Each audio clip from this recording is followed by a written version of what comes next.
Bismillahirrahmanirrahim.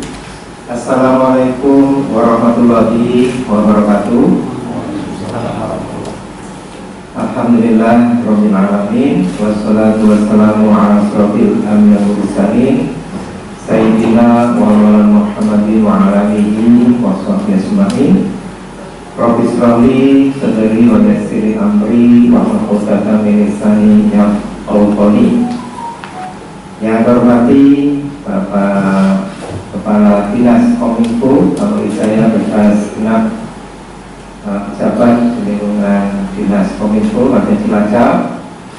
Yang hormati teman-teman sekti, para aktif yang hadir, dan juga yang kami hormati, kami banggakan teman-teman insan pers dari PWI dan banyak media yang hadir pada kesempatan yang baik ini.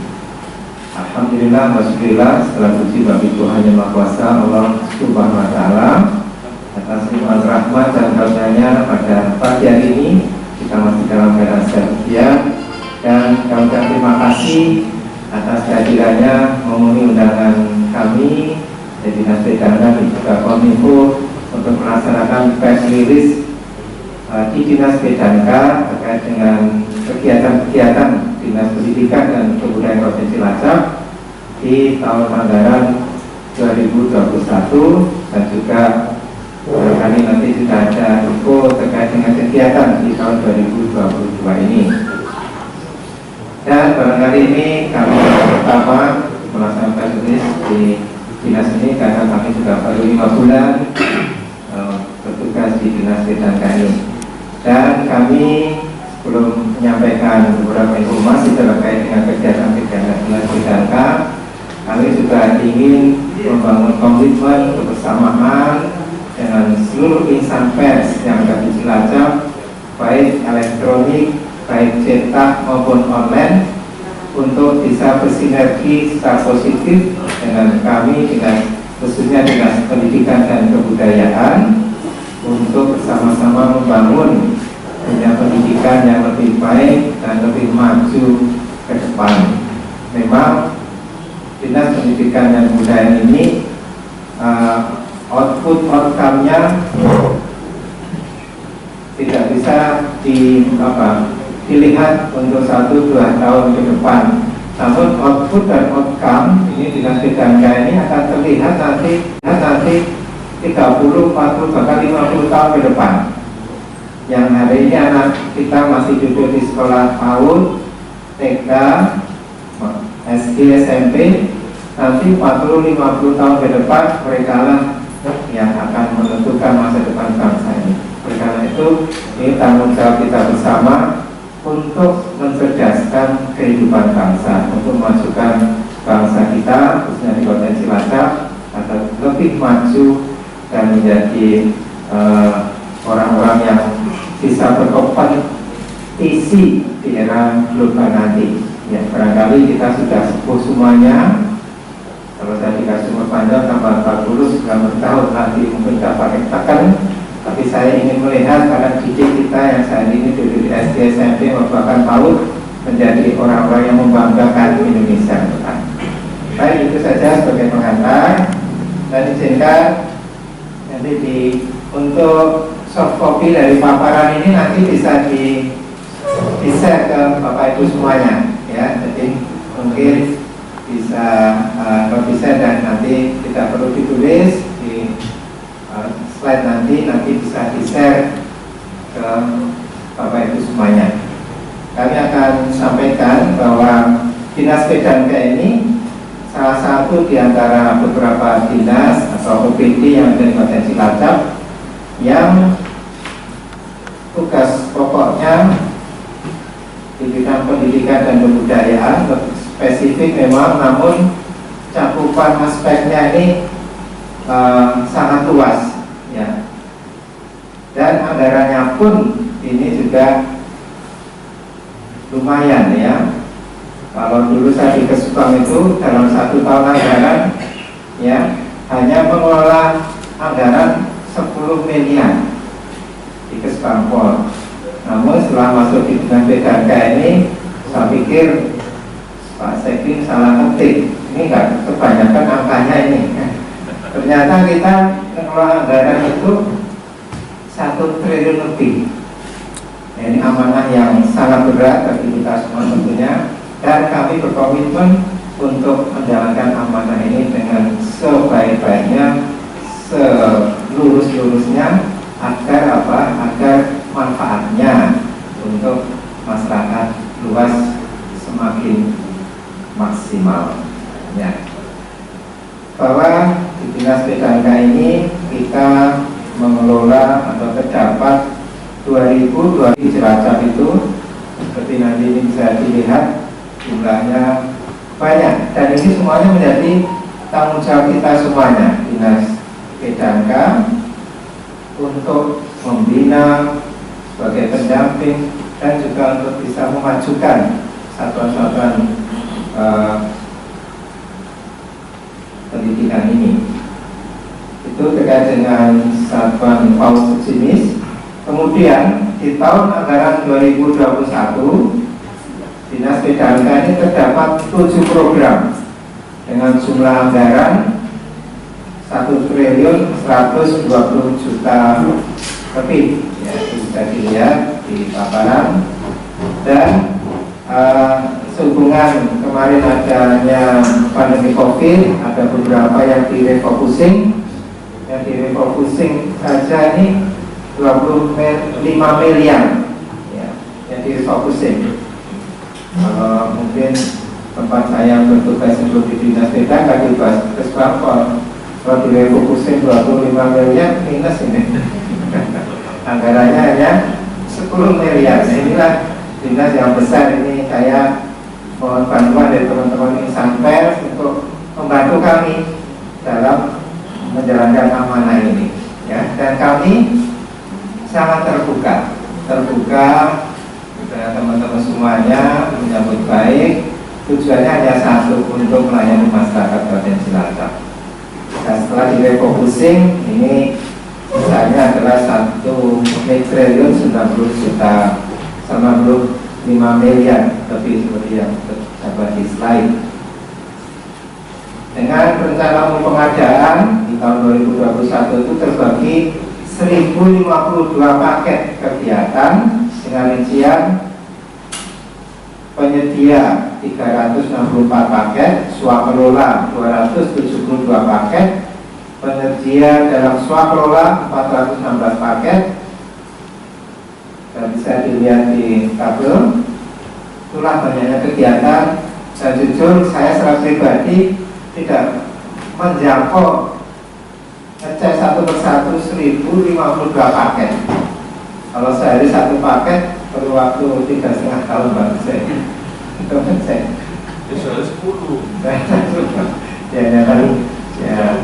nah inilah, mohon juga bantuan teman-teman untuk bisa ikut memantau. Nggak apa-apa nanti kalau mungkin ada satu paket Pak Kadis ini banyaknya kegiatan. Dan jujur saya secara pribadi tidak menjangkau ngecek satu persatu 1052 paket. Kalau sehari satu paket perlu waktu 3,5 tahun baru saya itu ngecek. Sehari 10. Ya. Nah inilah, mohon juga bantuan teman-teman untuk bisa ikut memantau. Nggak apa-apa nanti kalau mungkin ada satu paket Pak Kadis ini satu paket pekerjaannya nggak benar, komunikasikan dengan kami. Yang mana yang tidak benar, oh ternyata semuanya kurang Pak Kadis. Ya, nanti saya bisa negur penyedia jasa tadi, Pak tolong semuanya sesuai dengan speknya. Nah itu salah satu, ya. Itu kami sangat senang kalau seperti itu, ya. Kemudian dari sisi penyerapan anggaran ini, alhamdulillah untuk tahun anggaran 2021 kita serap 96,23%. Alhamdulillah, kami sangat terima kasih pada masyarakat yang Cilacap bahwa penyerapan anggaran kita ini besar, ya, hampir 100%, sehingga yang tidak terserap ini 3,77%. dengan rincian per program yaitu 65% administrasi keuangan, 25% program pengembangan pendidikan, dan seterusnya. Bisa dari slide. Kemudian teman-teman semua saya hormati, di Dinas PDAK ini kita mengelola 15 dokumen pelaksana anggaran atau DPA, ya, dan 85 DPA itu di SMP negeri dalam 7 program, 17 kegiatan dan 70 sub kegiatan. Dan di tahun 2021 kita menggunakan aplikasi SIPD dan SINDA, dan tahun anggaran 2022 selain SIPD dan SINDA juga ada aplikasi baru yang namanya FMIS. Ya, kepanjangannya apa? FMIS. FMIS. Ya, nanti Kasubag ini Pak Budi, Kasubag Keuangan ini ya. Kemudian perlu kami sampaikan, di Dinas PDAK ini ada sekretariat dan juga ada bidang PAUD, bidang Tidas, bidang kebudayaan. SIPD dan SINDA juga ada aplikasi baru yang namanya FMIS. Ya, kepanjangannya apa? FMIS. FMIS. Ya, nanti Kasubag ini Pak Budi, Kasubag Keuangan ini ya. Kemudian perlu kami sampaikan, di Dinas PDAK ini ada sekretariat dan juga ada bidang PAUD, bidang Tidas, bidang kebudayaan, bidang Sarpras, ya, dan bidang PTK. Jadi satu sekretariat dan ada 5 bidang.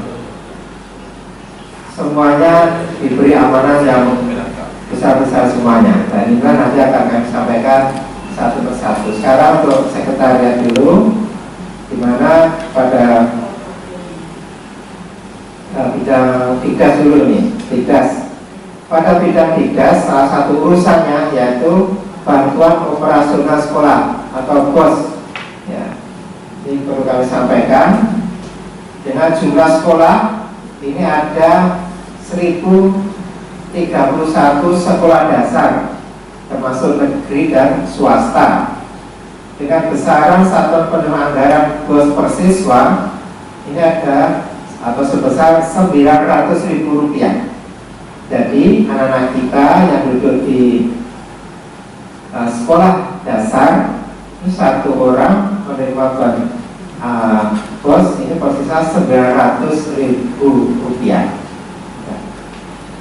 Untuk SMP ini per orang atau per siswa menerima Rp1.100.000 untuk SMP. Dan ada beberapa ketentuan dalam penyaluran dana BOS sesuai dengan Permen Peraturan Menteri Pendidikan dan Kebudayaan RI nomor 6 tahun 2021 tentang petunjuk teknis dana BOS, seperti nanti yang bisa dilihat di tabel. Nanti secara teknis apabila nanti terkait dana BOS ini ditanyakan, nanti Pak Kabid Tigas ya ada ya. Oh ya, ada kepentingan dinas luar, nanti Pak Muktio nanti bisa menjelaskan nanti jika ada pertanyaan. Walaupun kita dalam penyerapan dana BOS sudah mencapai 99%, artinya 99% dana BOS ini sudah tersalurkan kepada yang berhak, ya. Namun demikian masih terdapat hambatan. Apa hambatannya? Yaitu ada atau ITKS, dan pada jenjang SMP bisa dilihat di slide. Nanti bisa ditanyakan bagaimana ini mekanismenya penyaluran PIP ini, ya. Nanti bisa ditanyakan. Kemudian untuk bidang PTK atau pendidik dan tenaga kependidikan, kita tadi sudah kami sampaikan, kita mengelola anggaran 1 triliun lebih, namun anggaran tersebut 746 miliar itu untuk gaji, ya. Jadi hampir 2/3 lebih, ya, 2/3 lebih ini untuk slide pada pekerjaan pemberdayaan pendidik dan tenaga kependidikan non PNS. Ini ada 35 miliar untuk honor upah gaji upah bagi GTT dan PTT yang tersebar di satuan pendidikan di Kabupaten Cilacap, dan terlihat pada program kegiatan sub kegiatan sampai pada pekerjaan pada bidang PTK tahun anggaran 2021.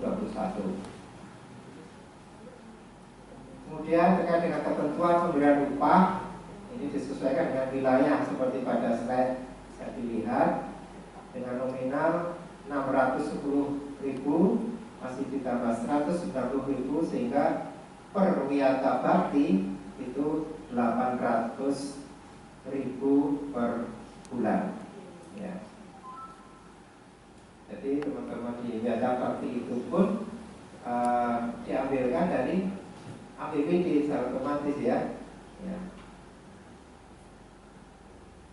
Kemudian juga terdapat pembayaran insentif bagi pendidik PAUD secara nominal masih kecil, namun jumlah keseluruhan sudah mencapai 1,9 miliar sesuai dengan kemampuan APBD Kabupaten Cilacap. Baru 791 tenaga pendidik PAUD yang mendapatkan insentif dari jumlah 3.381 tenaga pendidik di satuan PAUD.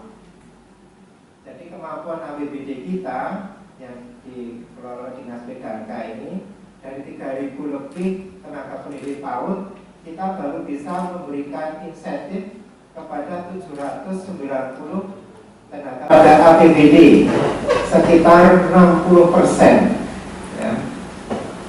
Masih dalam rangka penanggulangan COVID. Sehingga dari APBD di tahun 2021 itu APBD 21 miliar. Untuk tahun ini 2022 dikarenakan masih di prioritasan untuk COVID, sarpras kita turun dari 21 menjadi 8 miliar sekian. Permasalahan di bidang sarpras dikarenakan adanya perbedaan data kondisi sarpras ya di Dapodik atau data pokok pendidikan dan kondisi di lapangan. Ya, ini bisa dikarenakan kurangnya pengetahuan di satuan pendidikan tentang teknis kerusakan bangunan dan masih terdapat satuan pendidikan dalam input data pada aplikasi Dapodik disesuaikan dengan kebutuhan pada saat itu. Itu di bidang sarpras. Nanti yang terkait dengan sarpras bisa ditanyakan lebih detail nanti. Kemudian kita lanjut ke bidang kebudayaan. Untuk bidang kebudayaan ini seringkali terlewat ya, dari panduan teman-teman karena memang kegiatannya sedikit, hanya terdapat 4 program yang penyerapan anggarannya 93,52%, sehingga terdapat anggaran tidak terserap dikarenakan pembatasan aktivitas karena pandemi COVID. Memang kemarin di tahun anggaran 2021 ini beberapa kegiatan tampilan kesenian, beberapa kegiatan kita refocusing ya atau tidak kita laksanakan karena bersifat mengumpulkan banyak orang yang dikhawatirkan bisa memicu penularan COVID-19, sehingga kegiatan-kegiatan itu kita refocusing atau tidak kita laksanakan, sehingga dananya juga pun juga tidak terserap.